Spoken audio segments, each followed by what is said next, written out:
Hey, it's your boy, Sergeant Hooked Intentions. So today we are talking about Avataro Sentai DonBrothers, Episode 5. I really enjoyed this episode. I've been really enjoying this series so far, and it's different how I'm enjoying it because Zenkaiger got me like giddy excited every episode, and DonBrothers does to an extent, but I'm very intrigued in the story and how certain things are working. Things with Momoitaro, things with just the general aesthetic of their suits and everything, and how the story's working, who the brain persons really are. All of it's very fascinating to me. I love it, love it, love it. So I've been really impressed so far, and this is another really great episode. We're very, very close, in my opinion, to getting the full team to fully know who each other are. As of the end of this episode, a bit of a spoiler here, Momoitaro knows clearly that Haruka is Oni's sister, so those two know each other. Those two also know that Sour Brother is Sour Brother, so they all know each other. I don't know how Haruka doesn't know that Kiji Brother is Kiji Brother because she saw him transform. So I don't, when she saw him in this episode, I was wondering why she didn't go, oh, that's the pink guy. Like, it was weird. I don't know. Maybe she did say something. I wasn't paying attention enough, but it was really weird in this episode because it's like, you know who he is, I thought. I don't know. Maybe you forgot. But anyway, so the main plot of this has to do with Inuzuka Tsubasa, Inu Brother. And we find out a bit more about him, that he is, yes, a criminal on the run, but he's not as bad as everybody thinks. He's, not ever really in his life ever committed a giant crime, other than the one he's not talking about what it is. All we know now, and what he said in the episode, is that somebody, we don't know who, told him that if he can stay out of trouble for a year, out of custody, then he'll get his girlfriend back. Doesn't say that his girlfriend's captured or gone or what it is, but somehow his girlfriend is gone. And they try to get more information out of him, and he basically tells them, no, not right now. You'll have to increase our relationship, points to get that conversation option. But it was cool to get a little bit more on Inu Brother and understand him more as a character. It is absolutely the most Sentai thing in the entire world, the goofiest, weirdest shit ever to see him fucking transform into Inu Brother. I love this show. I'm even a fan of this stupid CGI thing they're doing, but it is really silly to see him in the suit, right, like normal size, and then he goes and just squishes him, but with his normal sized human head, and then the helmet goes. It's just Sentai is such a fucking fever dream.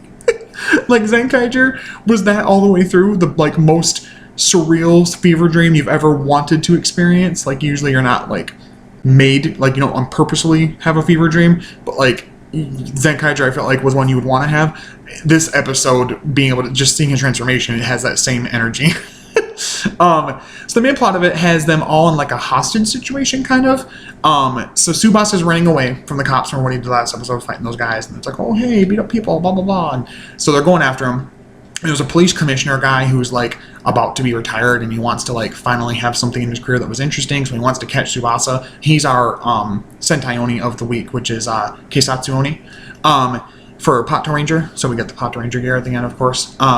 And he's going after Tsubasa. Tsubasa runs into the delivery shop that Momoitaro works at, because Haruka goes there again to find out what the hell's going on with him still. And because again, last episode ended with him kicking all their asses, and he nearly was impressed by them, but still beat them, not bloody, but knocked them out of transformation. So I think she goes to Jin again and talks about that stuff with him again, and he mentions stuff about birthdays with him a little bit. I think he does, or maybe he doesn't. I know he talks to some of them about it, and there's a point where we talk about Momoitaro's birthday, and that he waited.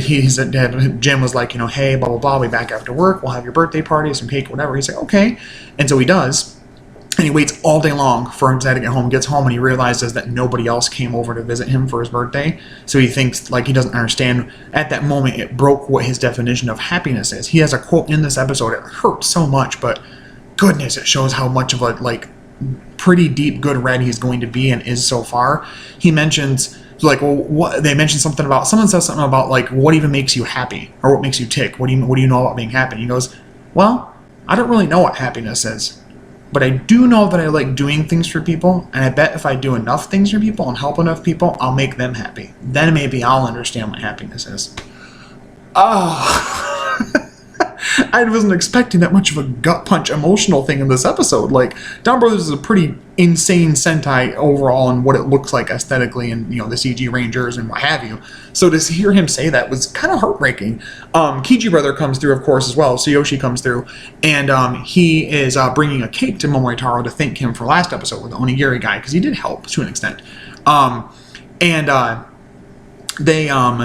Sawa brother gets in there too. It's a really funny scene. Sawa brother has this moment where he happens upon the scene where the hostage incident is happening, except Tsubasa doesn't have a weapon. Well, he does, but they don't know he has the down blaster. He gets there, and the one police chief guy who's the Keisatsu Oni has a megaphone, and he's trying to talk to them you need to come out now, blah blah blah. And Haruka comes out and is like, no, we need an escape vehicle, and or else the victims get it, blah blah blah. And she wants to be there because she wants to have. She's crazy. She's a goof in general. She thinks it'll be the way that she'll get inspiration for a new manga to finally show she's not a plagiarist, right? So everybody's just absolutely ridiculous for being there. Momotaro, I think, is just there because it's where he works. That's pretty much the only person that makes sense why he's there. But Sawa brother happens upon the scene and just takes the megaphone from the police officer and is like, let me blah blah blah, what's going on here? Let me recite a haiku. And he does, and then he just goes in. Nobody stops him. So he goes in there, and he's talking with everybody, and they're talking to Inuzuka Tsubasa. Tsubasa, I think that's his first name, or his last name. Anyway, so Tsubasa. And they find out more about him, like I said, about the crime and getting away from his girlfriend back. But we at one point get an image of his girlfriend, a shot for a minute of his girlfriend, who looks exactly like Tsuyoshi Kijino's Kiji brother's wife. Just with her makeup done differently and her hair done differently, wearing black. So a lot of people don't know what this means. They don't know if maybe the Inui's doing a thing like in Jetman, where there was the love triangle between red, pink, was she pink or white? Anyway, and Condor, and Gayuki or whatever. So they're wondering if maybe they're going to do a triangle between the three of them, even though she's not on the team. A love triangle between this lady and then Inuzaka or Tsubasa and Kijino, Kijino Tsuyoshi, yes, or Tsuyoshi. So yeah, I don't know exactly what they're doing. My gut tells me there'll be some weird twin plot, or that maybe with how memory is a part of things with this whole Avatar digital thing, and how different Don Momotaro is from Momotaro. I wonder if there's something along the lines of something happened with this digital space and messed with what's her name when she left, when she got captured or taken away from Tsubasa, and maybe it's been long enough in that time she was let back out but doesn't have her memory, and that's when she met Kiji brother and married him. But then you would think he would have met her family and stuff too. It'd be weird if you're oh, you have no memories, let's get married, I love you. What? So I don't know what they're doing with that. I don't know if it's she's two-timing them, or if it's just a weird thing to think about for now and they'll solve it later. But very interesting to think about. I don't know what's going on there.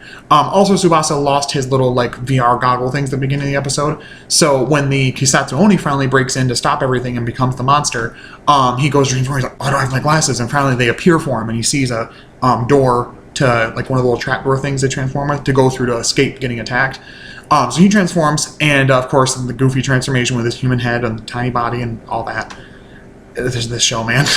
And again, me as a Ryu Soldier fan is eating it up this season, because yet again we get another avatar change into Ryu Soldier. We get Ryu Soul Blue, Ryu Soul Black, and Ryu Soul Pink. And it seems that Kiji brother is starting to favor Ryu Soul Black, honestly. And they had a lot of choices to go from Gokaiger to now. But anyway, yeah, so they fight for a while as that, and of course Momotaro comes in, and so does Haruka. She even notices, where did he go? And all of a sudden he comes back as Don Momotaro, and he's like, oh, it's so weird, and what's going on? And he, of course, fights the monster, and they end up, team attack destroying it, and he does the, I believe, uses the altar, the Avataro altar gear thing or whatever, and has that. And then we get, of course, Danzan Kaio doing the fight again. And again, I'm really liking the CG fights, honestly. It's taken some getting used to, and I do miss the physical suit stuff, which you may see eventually. I don't know if they're going to do all CG for it. But I think it'd be kind of rude if they didn't, because there were so many people that were just mecha suit actors. So I really would like them to do something with that. I don't know. But again, another really good fight against the Kusatsu Oni. When it transforms, of course, in its normal form, it's just representative of Pato Ranger in general. When it becomes its monster, like giant monster form, it changes a little bit to look like a pretty much like an Another Rider, like Geo, an Another Rider right here, version of the Pato Ranger mecha. So I think that was kind of cool. Nice little like design touch. I may be wrong. Maybe he doesn't change that much, but I know that in general he was supposed to be the motif of Pato Ranger and inspired by their mecha a little bit. So, winning the day and everything.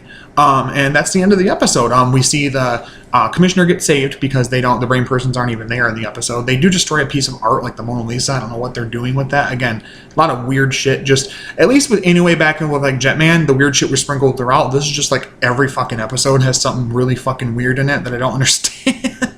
But I'm just along for the ride because I'm just so into it, like I'm so like fascinated by the aesthetics and all that. So anyway, but yeah, so that ends, and they also like sing happy birthday to Tsubasa. They like the cake that Kiji brother brought, he like ends up giving those like 5 pieces, so they all each have a piece, and they sing happy birthday to him because he mentions he usually would celebrate his birthday with his girlfriend every year, and this year is the first time he hasn't been able to, and he doesn't really want to, and they do it anyway. So I think that was kind of cool. Nice team building without him knowing that they're his team, which is weird because you think you'd hear their voices. Like their voices don't change, they transform. So I don't understand that. But yeah, so next episode has another one with Kiji brother. Something about going up against Avataro. I'm guessing it's just more of, them back and forth with each other. I don't know if it's going to be finally Kiji brothers, seeing them all transform so they knows that they're a team. There's also this like Toei Tokusatsu fan club video series thing that's like these weird random small clips of the show, and it's like these weird little story thing as if they were a different team, and it shows them sorry, that's my phone volume going off. Whoopsie. I'll just turn that down a little bit. It shows Kaito Black, or Zenkaiser Black, Kaito, like as they're like commander telling them where to go, like you need to go here, blah blah blah, and they're like, right. They do like part of the opening dance is they're like salute, I guess, which is really weird. We also see part of the what's it called? Roll call in that. So I'm really interested in seeing that. I think Haruka is manga no master, Oni's sister. And then, yeah, the other ones have a thing describing them. I think Saru Brothers has something about being a poet. I don't know what Kiji Brothers is. Something about him loving his wife, I'm guessing. And Inu Brother, I don't know what they would say for him. I do like the added detail, by the way. I'm going to mention this. In his transformation jingle, it says, it translates to, "Arf you ready?" or "Arf you okay?" Like arf arf, like a dog barks. That's good. That's good. That's a very creative way of writing that, a nice little pun, if you will, to do that. But yeah, I really like the episode. Again, I've been really enjoying it. I'm having a blast since the beginning of it. So yeah, probably another straight, I'd say probably say a straight 9.5 out of 10, only because I'm getting eager to see the team fully together and like knowing who they are so that they can fully go towards figuring out, for one, what the hell's going on with Danmoetaro versus Momoitaro, and also figuring out more about the brain persons and seeing what's happening there and who they are. But yeah, so if you didn't know, I did, like I said in the last video, my review for Revice 29. I did the Demon's Driver Tokutoi view and also the Tokutoi view on the DX Down Blaster. Check those out if you haven't seen them already. Showing some of the sounds they make and things like that. Yeah, and pretty soon I'll be getting Thundergale, so I'll do that for a Tokutoi view as well with the Revice driver. Pretty soon this whole shelf is going to change behind me. It's going to be 2 floating shelves, and then my 01 driver below it. First shelf's going to have my top 3 Rider Season belts displayed, and then underneath it's going to be my Rio Soldier shelf. It's just my shrine to my one and only Rio Soldier. So, but let me know what you guys thought about today's episode. Probably, like I said, I would give it probably 9.5 out of 10. Let me know what you guys would give the score of the episode. Do you guys like it? Hate it? In the middle? Are you loving the show so far? Are you kind of not so sure 5 episodes in and you're not digging the style? What do you think? What are your theories, crackpot or not, about Momoitaro and everybody else in the show? The wife who's like 2-timing these 2 guys, if she is, unless she has a random twin sister we didn't know about. But let me know what you guys think, and I'll be happy to respond in the comments below if you would like me to. Also comment if there's anything you guys else you want me to review related in any way to Toku or to Digimon or anything really. I mean, mostly to Toku stuff, but if there is something sideways related you'd like me to talk about, I'd be glad to. And anything you'd like me to do for a Toku Jovi, let me know. But thank you guys so much for sharing, for commenting, liking, watching the video, and just being subscribed. You guys are so awesome. Thank you so much for giving me somewhere to talk and empty my brain of this crazy Toku shit. But as always, you stay hooked on Henshin's, alright? You better. I'm just kidding. I'm just joking. Please do. Stay hooked on Henshin's. Please keep watching if you'd like to. I really appreciate it. I understand if you're doing it, I guess. It's fine. I'll just cry, but it's fine. Anyway, bye.